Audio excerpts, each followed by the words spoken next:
साथियों नमस्कार, स्वागत है फिर आपके अपने YouTube channel RV study guide पे। आज तक मैंने कंप्यूटर निर्देशक भर्ती को लेकर कोई भी वीडियो अपने चैनल पे अपलोड नहीं किया। आज पहली बार कर रहा हूँ। क्यों कर रहा हूँ, वीडियो को लास्ट तक देखना, आपको सब कुछ समझ में आ जाएगा।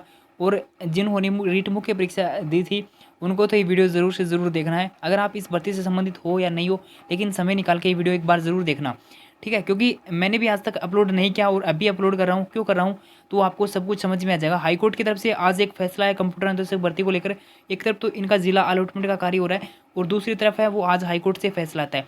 हाईकोर्ट से क्या फैसला था? राजस्थान हाईकोर्ट जयपुर ने पसंद के विवाद को लेकर दिया है बड़ा आदेश। हाईकोर्ट ने मामला में एक्सपर्ट कमेटी बनाने के निर्देश दिए हैं और 6 सप्ताह के अंदर एक्सपर्ट कमेटी वो हाईकोर्ट में अपनी रिपोर्ट है वो पेश करेगी। आपत्ति के सवाल जो भी सवाल थे उन सवालों के जवाब में बदलने से जुड़ा था मामला। वर्तमान में भर्ती को लेकर जिला आवंटन का कार्य वो चल रहा है। ऐसे में अगर कमेटी ने रिपोर्ट में सवालों को लेकर बदला जाता है तो फैसला तो आने वाले समय में कंप्यूटर निर्देशक भर्ती का फिर से परिणाम है वो जारी हो सकता है। अभी 6 सप्ताह के अंदर जो एक्सपर्ट कमेटी बनाई जाएगी वो अपनी रिपोर्ट पेश करेगी। रिपोर्ट में सिंपल सी बात है कि आंसर एक क्वेश्चन था जिसके ऊपर ये विवाद है वो हुआ है और उस क्वेश्चन को अब आंसर है वो चेंज होने वाला है। अब उस क्वेश्चन का आंसर चेंज होगा तो काफ़ी स्टूडेंट है वो अयोग्य हो जाएंगे और जो बाहर हो रहे थे भर्ती से वो अब योग्य हो जाएंगे। लेकिन बात यह है कि जो जिनको इस भर्ती वास्तव में जो आंसर सही करके आए थे उसके बाद भी वो अयोग्य थे और अब उनको न्याय हो मिला है क्योंकि वो योग्य हो जाएंगे। आंसर सही होने के बावजूद अब वो भर्ती से बाहर हो रहे हैं तो ये सरासर उनके साथ एक अन्याय था। लेकिन अभी उनको न्याय हो मिल जाएगा। उनको तो अभी क्या कि आंसर की चेंज हो जाएगी क्योंकि आंसर चेंज होगा तो पूरी आंसर की चेंज हो जाएगी फिर और वो अब भर्ती के अंदर शामिल हो जाएंगे क्योंकि 40% वाली बाध्यता है वो इसके अंदर थी और जिनके 40% बन चुके थे वो अब आज अलॉटमेंट कर रहा है। यानी अभी हुआ क्या था कि काफ़ी सीटें इसके अंदर रिक्त गई हैं, आपको पता होगा। लेकिन कुछ इस एक क्वेश्चन ये जो था जिसके ऊपर ये विवाद उठा हुआ है उसका क्या था कि पहले तो बोर्ड ने इसका आंसर है वो चेंज जो फर्स्ट टाइम आंसर की आई थी उसमें तो बोर्ड ने इसका आंसर है वो डी मान लिया और लेकिन उसके बाद फाइनल आंसर की आई उसमें इन्होंने बोर्ड ने इसका आंसर है वो ए मान लिया। अब इस वीडियो को एक बार लास्ट तक देखना, कितनी आपत्ति लगने के बाद बोर्ड ने इसका आंसर है वो ए लगाया था। वो अच्छी जगह आपको बताया जा रहा होगा ना कि ज़्यादा से ज़्यादा आपत्ति लगती है उसके बाद बोर्ड है उसके ऊपर आंसर है वो चेंज ज़्यादा करता है। तो इतनी आपत्ति नहीं लगी थी, केवल और केवल 9 आपत्ति लगी थी, 9 ऑब्जेक्शन लगे थे। 9 ऑब्जेक्शन लगने के बाद ही इसका आंसर है वो चेंज कर दिया और ए कर दिया, ठीक है। तो जो बोला जा रहा है ना कि ज़्यादा से ज़्यादा आपत्ति लगने के कारण ही आंसर है वो चेंज होता है, तो अभी यहाँ पे तो केवल 9 ही आपत्ति लगी थी उसके बाद इसका आंसर वो चेंज कर दिया, ठीक है। जबकि सही आंसर जो था ना वो डी ही था और उसके बाद आपत्ति लगने के बाद इसका आंसर चेंज करके ए कर दिया।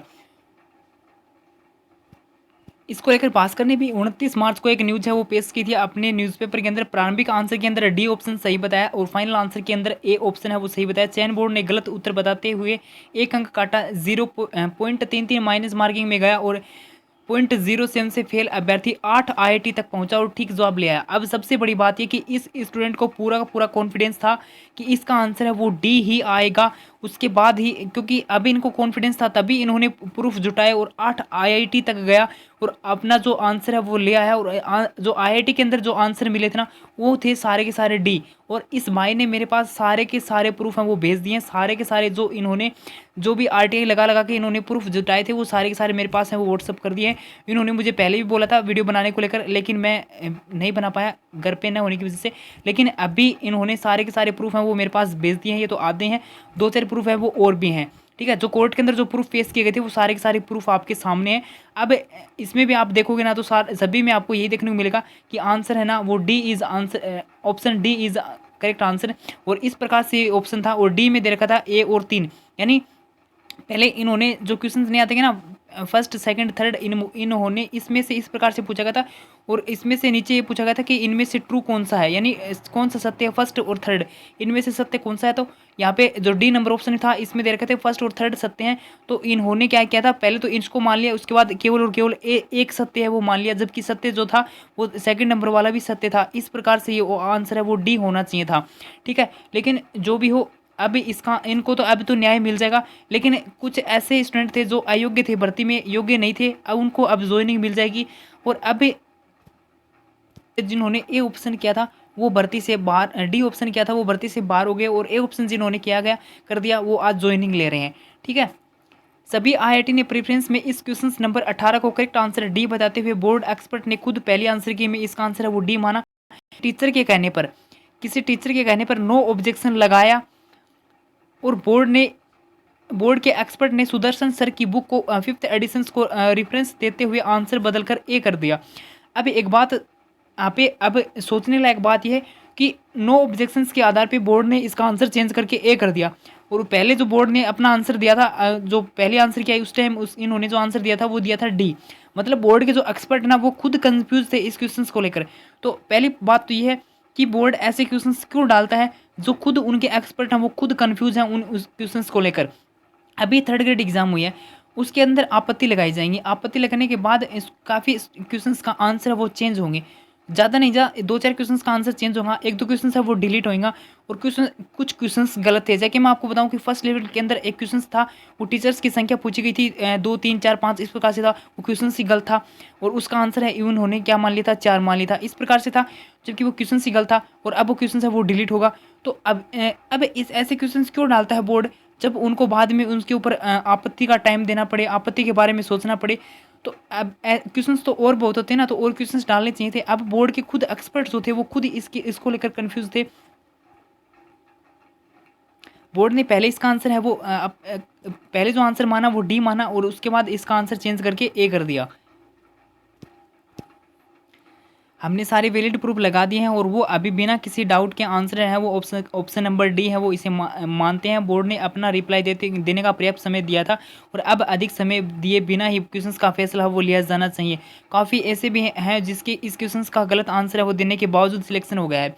अब सबसे बड़ी बात यही है कि इसका गलत आंसर यानी ए नंबर ऑप्शन जिन्होंने किया था जो कि गलत आंसर था, और उनका सिलेक्शन है वो हो चुका है। और बहुत से ऐसे जो स्टूडेंट हैं, ऐसे कैंडिडेट हैं जिनका सही आंसर होने के बाद यानी डी आंसर जो वो सही होने के बाद भी उनको अयोग्य कर दिया, और वो सिलेक्शन नहीं ले पा रहे हैं, वो भर्ती से बाहर हो गए।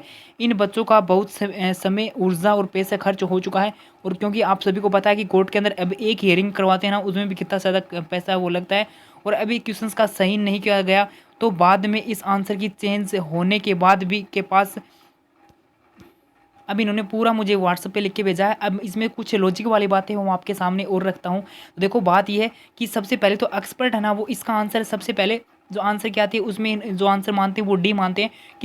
किसी बिना किसी लॉजिक से फाइनल आंसर की जो आती है उसमें इसका आंसर चेंज करके ए कर देते हैं। और उसके बाद इस क्वेश्चन का रिप्लाई बोर्ड ने सारे एडवोकेट्स को अलग अलग रिप्लाई किए हैं, और उन एक भी रिप्लाई में इसका आंसर है वो ए जस्टिफाई नहीं होता है, फिर भी इसका आंसर है वो ए माना बोर्ड ने। और उसके बाद इन्होंने जिस बुक को रेफरेंस दी थी बोर्ड ने, जिस बुक के आधार पे इन्होंने जिसका आंसर है वो दिया था, उस बुक के जो ऑथर थे उनके द्वारा भी इसका आंसर है वो डी ही बताया गया था। कि जिस बुक को इन्होंने रेफरेंस दी थी, बुक को रेफरेंस दिया गया था, उसकी लाइन्स में भी इसका आंसर है वो डी ही बनता है, जो कि उसके ऑथर ने भी खुद मेल पे एक्सप्लेन किया है। लेकिन बोर्ड ने इसका जो प्रूफ है वो हमारे खिलाफ दिखाने की नाकाम कोशिश कर रहा है। सच तो ये है कि बोर्ड की लापरवाही की वजह से ये लोग 100+ मार्क्स लाकर भी आज कोर्ट के चक्कर काट रहे हैं। बात तो सही है, जब इन्होंने आंसर सही किया यानी योग्य होने के बाद भी अब ये अयोग्य हो गए थे उस एक क्वेश्चन की वजह से। और मामला कुछ ऐसा है इस भर्ती में कि 40% जिसके बन गए थे वो आज ज्वाइनिंग ले रहा है, क्योंकि 40% नहीं बन रहे थे, सीटें खाली हैं वो जा रही थी, और इस एक क्वेश्चन की वजह से स्टूडेंट है वो 40% से कम यानी माइनस में आ रहे थे, और उसकी वजह से वो भर्ती से बाहर हो गए थे। यानी योग्य होने के बावजूद उन्होंने डी ऑप्शन किया, पहले वो योग्य थे उसमें इन्होंने ए मान लिया और वो अयोग्य हो गए। ठीक है, तो यहीं पे है मामला, योग्य होने के बाद स्टूडेंट अयोग्य हो रहे हैं, और अयोग्य थे वो योग्य हो गए इस एक क्वेश्चन की वजह से। कल को अगर रीट के साथ ऐसा हो गया, 3rd ग्रेड के साथ ऐसा हो गया, तो फिर भी मामला वही होगा, कोर्ट के अंदर जाना चला जाएगा।